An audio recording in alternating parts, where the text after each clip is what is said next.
Welcome to this MIS Pro training tutorial. Today we will discuss an introduction to basic system navigation. We will discuss everything from logging into MIS Pro, navigating through the dashboard, through the case entry screens, entering contracts, generating reports and forms. Thanks so much. MIS Professional is a 100% web-based program, so it's accessed through a web browser. This is the login screen where you can log in and where you will enter your login and password. So let's go ahead and do that. If you've forgotten your login and password, you can always call our support team listed on the number on the screen. Once logged in, you will be brought to what we call our dashboard. And the dashboard is meant to give you sort of a general overview of everything that's going on at the funeral home. And during this training session, we'll touch on all the different areas of the dashboard along with the navigation bar at the top and show you basically how to move around within the system. So to start off, we'll talk about the navigation bar at the top. As you can see, we are now in the dashboard, but across the top of the screen here, you can also access case information, contracts, reports, the address book, the help area, and of course the log off button. We will touch on each one of these areas a bit more later on. To start off, let's go ahead and dig in further into the dashboard screen which you're viewing here. The first thing you'll notice on the dashboard is what we call our case search area. This is where you can begin looking for any cases that you've entered into the system. It will default to show you all of your open at-need cases that are currently available. You can also filter cases by clicking the Show Filter icon here, and I can filter by first name, last name. I can filter by the status of the case.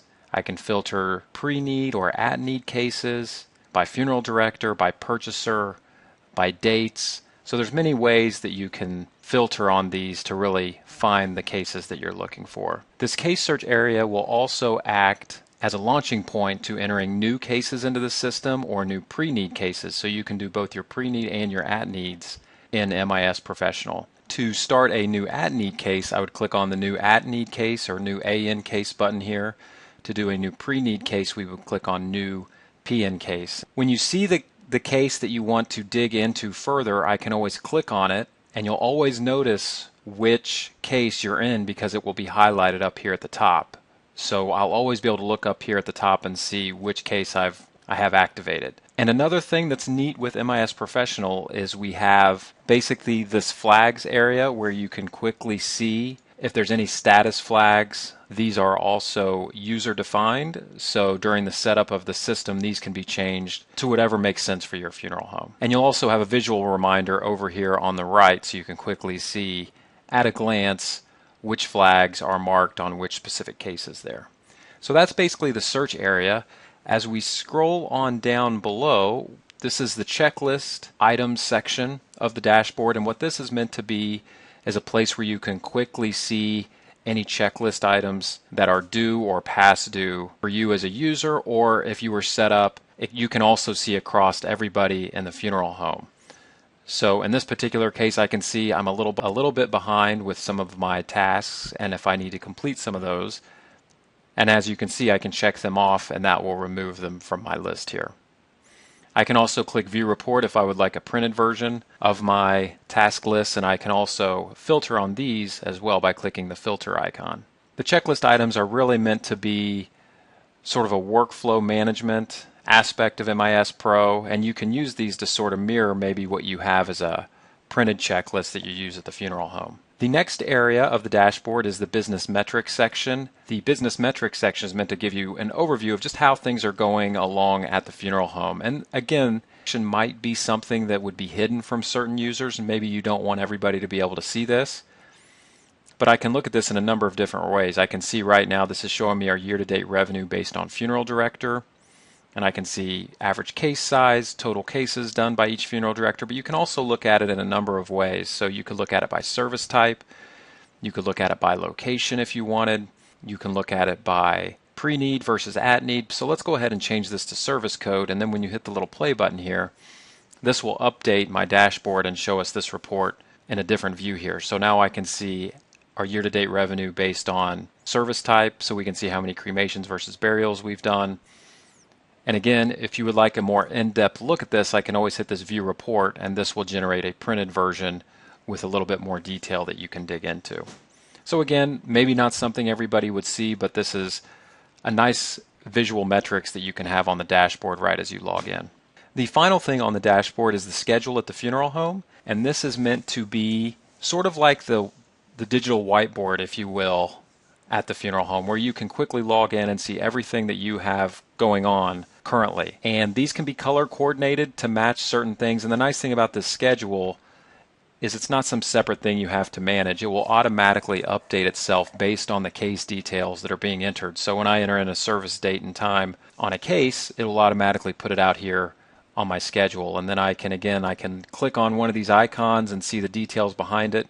Then if I wanted to get into that particular case, I can click on the case number, and that will take me into that person's case. And you can also export these to your personal calendars as well by clicking on Export to iCal. Okay, let's go ahead and look at how cases are entered into MIS Professional.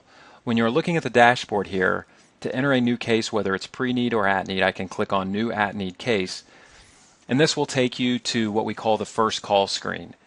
And the first call screen is a place where you can collect some of the early key information that you might have when you first talk to someone. So I can enter what I have available, but the only thing really required on this screen is a decedent name.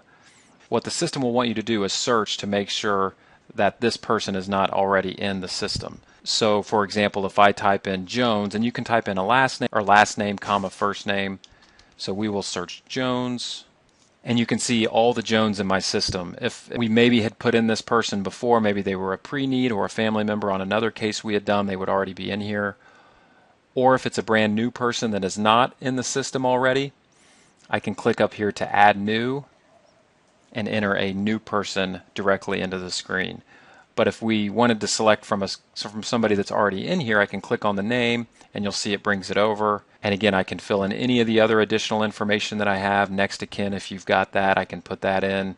But otherwise, I would hit save at the bottom. And what this will do is create this as a new case in the system. So once the case is saved, you'll notice his name is now listed up here at the top, and I can further navigate from within his case. If I go back to the dashboard, we will now see that Alan Jones is now at the top of the list as the newest case we've entered in. So you can always go into that case from the dashboard now as well. And to navigate within a case, let's go ahead and use this one as the example.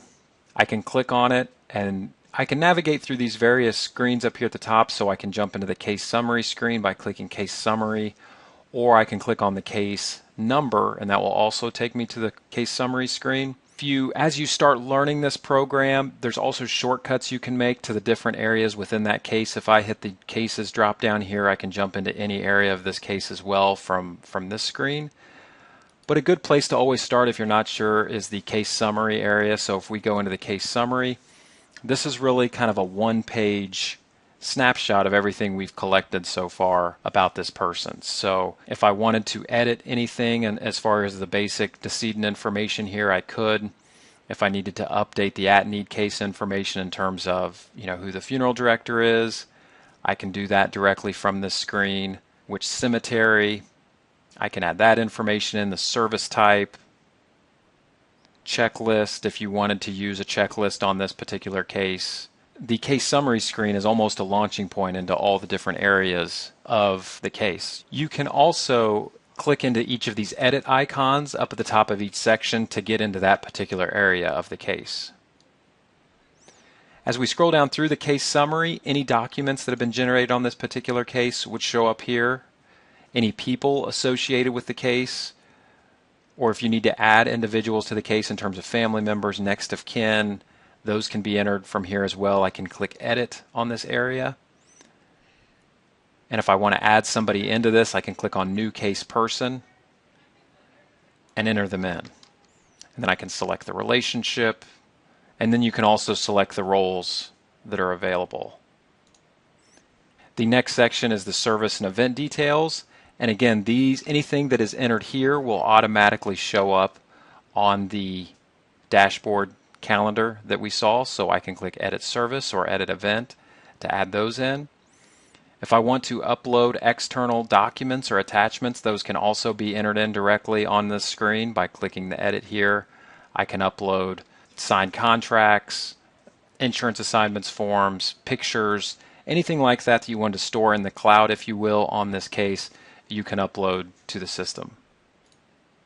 You can also see this is the contract screen. So I have not yet done a contract for this particular case. To do a contract in this, I could always click Edit Contract here to start it, but you can also do a contract from above as well. So if you wanted to jump into that area, I could always go to New or click the contract area up here in the contract section, or I can get there from here by clicking Edit Contract.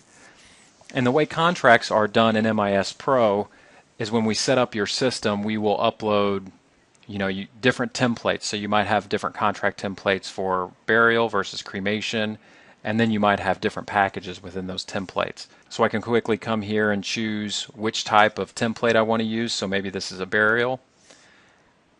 And then I can select which option I would like to use within that template. So we will say this is our traditional. And then once you're done, I hit save, and this will load up all the items that are available in that specific template. And then from here is where you can choose all the different items that make sense for this particular family, and I can check off anything that applies. Based on the template that was selected, you might have some items that are pre-selected or items that are required for this particular type of contract. But again, I can come here and change anything or add anything directly from here. MIS Pro also integrates with Batesville's Meaningful Selections program. So if you would like to add in merchandise from the Meaningful Selections, from your Meaningful Selections account, I can select Meaningful Selections here, and this will open up your Meaningful Selections area in a separate tab. And any merchandise that was added through Meaningful Selections will automatically get passed over to the contract in MIS Pro. Once everything is selected, I can click Save and Continue. And as you will see, if something is missing or it recognizes that information is still required, the system has sort of a validation process to make sure that you're not missing a key piece of data before moving on. So this is telling me I did not enter a casket yet. It was selected on the area here. So let's go ahead and add one of those. If I would have put one in through Meaningful Selections, it would have been here. Or if you just, I could also unselect there as well. So I'll hit the little search icon, choose choose one of my caskets, and now we will save and continue. The next screen that comes up once you complete all the selected items on the contract will be what we call the contract summary screen. And the contract summary screen is where you can print the contract. This is also where you can enter payments for the contract. And so if I wanted to add in a payment on this particular contract, I could click Add Payments, or if I wanted to add in insurance assignments, any of that information can go directly on here. If you're ready to print the contract, you would just hit the print button, and this will generate the printed version of the contract for you. All right, let's back up to the dashboard. Some other things that you can do in MIS Pro with the case. We have a screen, what we call the case history. So up here at the top, again, we were just in the case summary area. We looked at the first call screen, the people editing the case.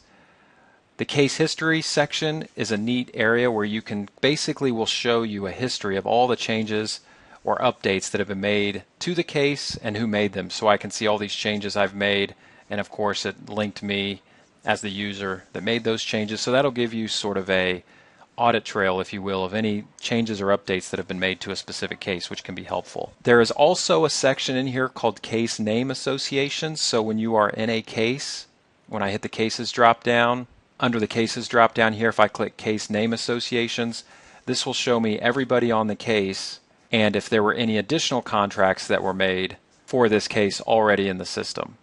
One of the things that is also available in MIS Pro is the ability to actually use this program in front of the family. So one of the things that you can do when you are looking at the case summary screen, if I'm getting ready to meet with Alan Jones's family, for example, and I wanted to use MIS Pro in front of the family on a big screen in the arrangement room, the system also has what we call our Family Arrangement Planner, which can be accessed from the case summary screen. If you click on the arrow up here at the top, this is where it'll toggle you back and forth between the case entry, between the back office view, and the family arrangement planning view. So what this is meant to do, you'll basically have these 9 tiles, and you can go through each section with the family, being able to see exactly what you're putting in, and it makes the process more engaging. And if a mistake is made while you're putting the information in, they'll be able to see that that was made and can let you know. So they'll be able to kind of follow along with exactly what you're doing. Again, this is an optional thing that's part of MIS Professional. It's up to you if your funeral directors if you're a funeral director and would be comfortable using this or not. But within each section, I can go in and complete each area as well from the family arrangement planning view. Okay, let's move on to some other. So we've kind of navigated the different areas from within the case. Again, there are also shortcuts to getting to the different areas of the case. I can by clicking through the cases drop down here, and I can jump to all the various screens. Another thing I wanted to point out, which is a nice function of the system, is being able to generate your documents and forms out of MIS Professional.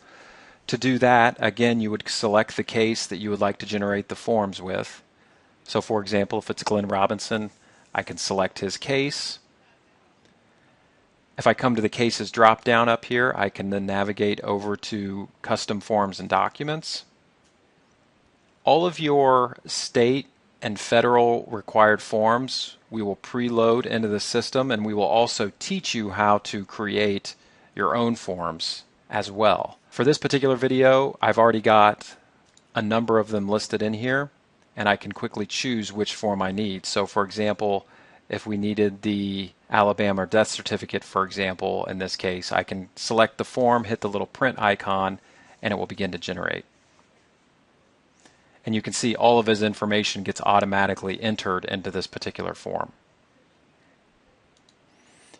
These can also be merged into Word documents, so if you're wanting to use it for printing stationery, memorial folders, for example, I can choose which template I would like to use, and again I would hit the print button.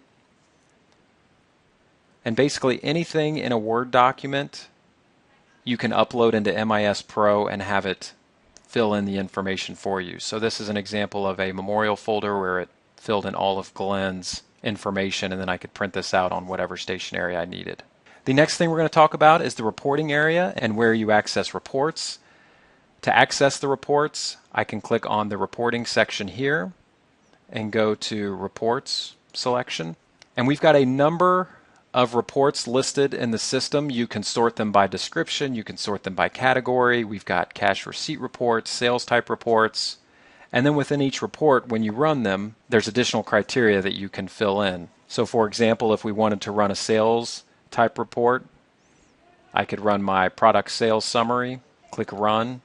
Each report will have additional criteria that it will ask you to fill in based on the report, which will also give you some additional control of filtering various items from within the report.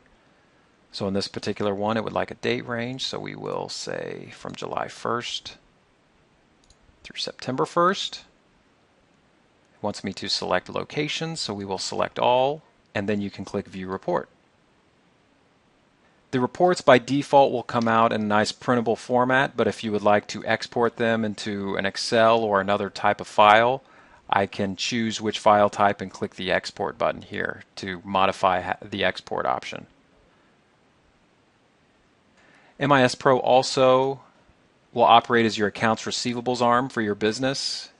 So you can also run accounts receivables type reports, customer billing statements, accounts receivables aging reports. Those are also built in here. Canceled contract reports. So all kinds of different things that you can pull directly out of the system. The next section I would like to talk about is the address book. The address book is where you can go to generate mailings out of the system. So if you wanted to do some sort of aftercare letters or pre-need follow-ups, or maybe an invitation to an event that you're going to be putting on in your community, you can use the address book to generate mailings. You can also use the address book to just look up individuals. So if someone came into the funeral home and had questions, you needed to find out more information about them, I could search a particular name.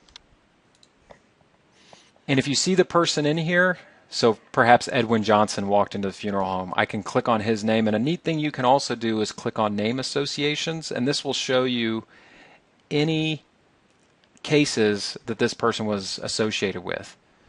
So for example, perhaps he came in and had a question about this particular case. I could quickly see, okay, he was a beneficiary on this case, and then with one click, I would be out to that particular person's case. So again, that's a nice little feature just to help you track down the relationship that that person might have with your funeral home. All right, a few other things that are good to know.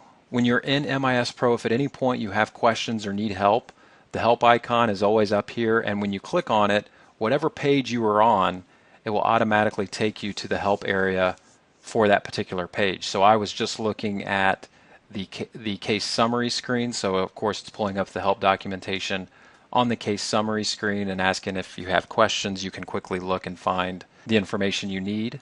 The help area is also where you can see release notes. We have new releases of MIS Pro going out all the time, so if you ever want to check and see, okay, what are some of the latest things, the latest greatest things that have come out, I can click release notes here and see all the details of any releases we had, and then when you click on the release notes, you'll be able to see the new features that were added or any changes that were made. When you are finished navigating within MIS Pro and you would like to log off, the log off button is the last item here on the navigation screen. You can click the log off and log out of your session. And that concludes today's little training. If you have any additional questions, please give us a call. Thank you.